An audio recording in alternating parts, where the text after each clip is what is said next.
Sosok security viral berani tolak permintaan THR preman di Bekasi. Dipuji Deddy Mulyadi. Gubernur Jawa Barat, Deddy Mulyadi memuji security di Bekasi yang berani menolak organisasi masyarakat, ormas, saat meminta tunjangan hari raya, THR.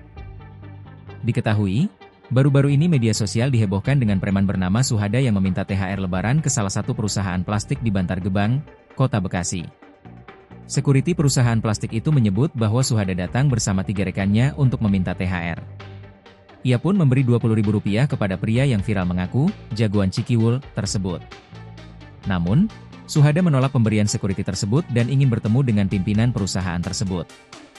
Hal itu diungkap oleh Kapolsek Bantar Gebang Kompol Sukadi. Sukadi mengatakan, keempatnya adalah preman berkedok ormas. Mereka berasal dari wilayah Bantar Gebang. Kini, polisi tengah melacak 3 rekan Suhada. Sukadi memastikan, pihaknya akan menindak tegas para pelaku apabila keempatnya terbukti memenuhi unsur pelanggaran pidana pemerasan.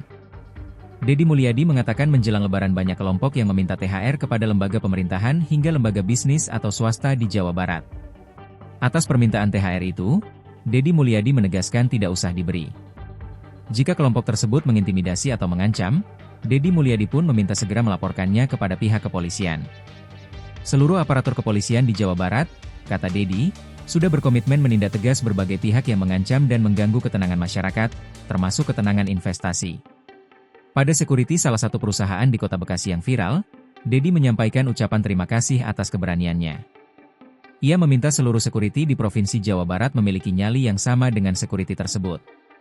Menurut dia, orang-orang yang hidupnya menggantungkan diri dari tindakan-tindakan yang sifatnya intimidatif dan premanisme, pada akhirnya tidak akan dapat tempat di wilayah Provinsi Jawa Barat.